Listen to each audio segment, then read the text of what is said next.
Hey everyone, welcome back. My name is Zane. Today we'll be having a look at Polestar. Why can Polestar challenge Tesla? Seriously, we want to take a proper look at this. Is it even possible? Is it worth the time of Polestar?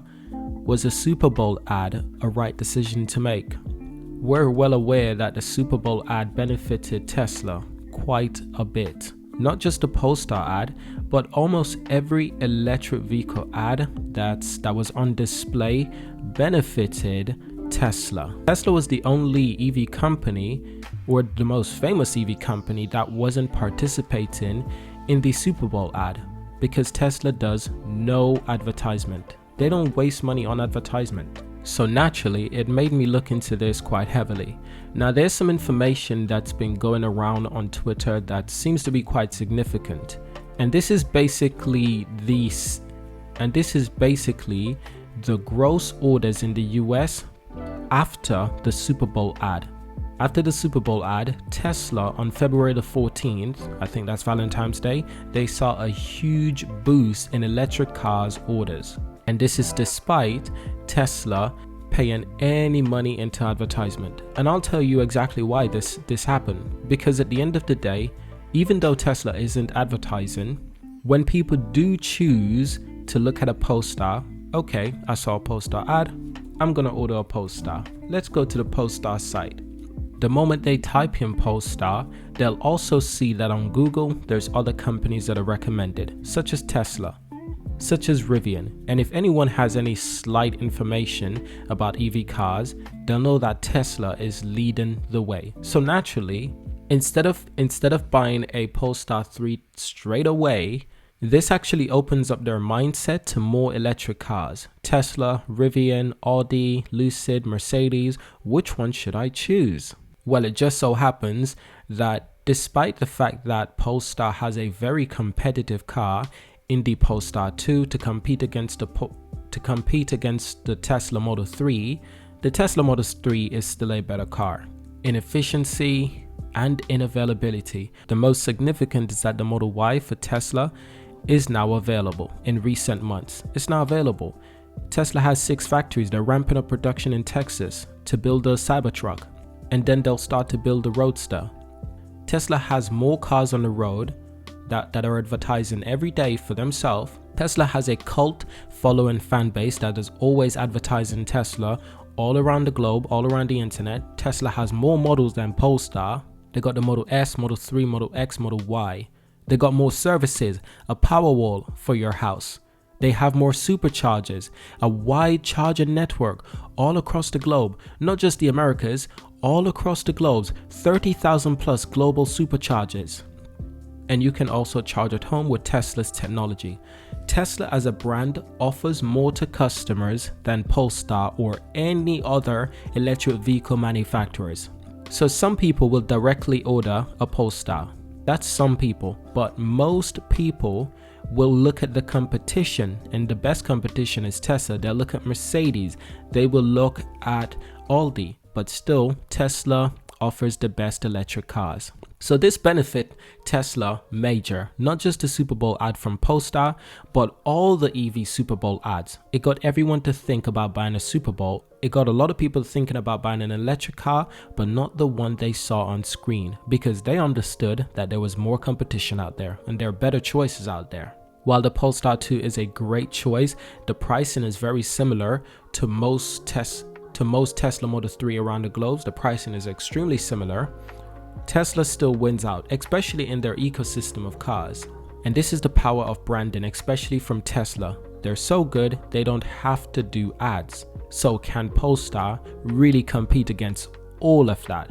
That's what we want to take a look at today.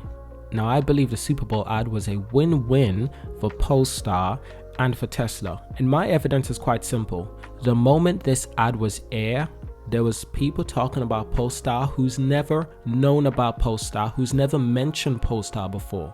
They weren't even concerned with Polestar at all. And out of the blue, they started talking about Polestar.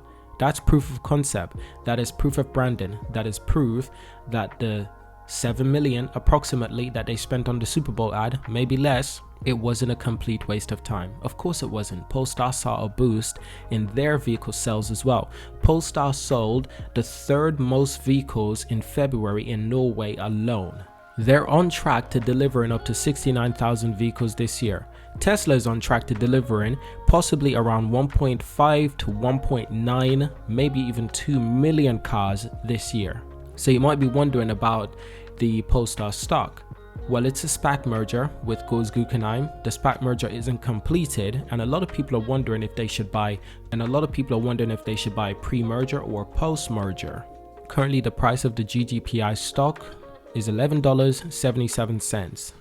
Now, Polestar is not a startup. It's important to clear the air on that. It's a company that has real revenue.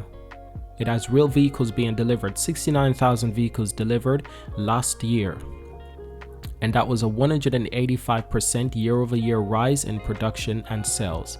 It might not seem like much, but it's more than Lucid, $20 per share right now, and more than Rivian, $36 per share right now. Polestar is doing more than Lucid and more than Rivian right now as we speak. Polestar is an established brand in Europe, extremely well established.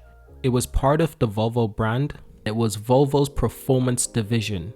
Now when Volvo was bought out by Geely, they later decided that Polestar should be its own fully electric brand, focus on electricity, focus on EV vehicles completely, while Volvo is still making the transition, while Geely is still making the transition.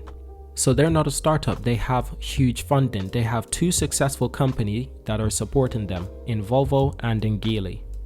No other company has that support. Tesla didn't have that support when they started. So it just goes to show that Polestar is ahead of the competition for one, and they can compete in the market. Now, I can't provide financial advice, but a real question right now is it a good investment, especially before the SPAC merger is completed? SPAC EVs could not have had a worse reputation right now on the market, with combined pressure on the Nasdaq and most post-SPAC merger trading well below $10. So I'm not expecting Polestar to explode. I'm not expecting the price to explode after the SPAC merger. I'm not actually. But last year, when Tesla announced a 100,000 vehicles order from Hertz, the rental car company, this year, Polestar announced their 65,000 vehicles order, a 5-year partnership with Hertz, the same company. Trust me, in this market, Polestar is the real competition that Tesla has to worry about. But Tesla won't be worried at all. Tesla's ultimate goal was always to push the industry towards making more electric vehicles, and they're doing that. Tesla was never here to win the electric vehicle race, it just wanted everyone to join in on it. Now, Polestar is continuing to expand in other markets, and its brand is gaining recognition in key markets in Europe and China, and especially America as well. The UK is quite a popular destination as well. Even Australia right now. The vehicles sold out in Australia and in Europe quite recently. It's only in the last week that people have been able to order new vehicles from Polestar. They were completely sold out.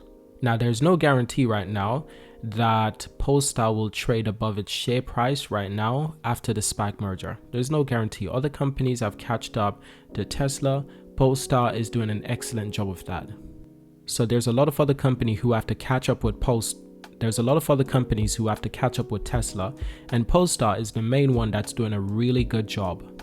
Now, there was a time when people were thinking that the Lucid company was the main competition for Tesla. There was a time when people were thinking the Rivian company was the main competition for Tesla. But the thing is that it turns out most people around the world aren't willing to pay $100,000 for a car. They can't afford it, but Polestar is more affordable, cutting edge technology, and the future of development.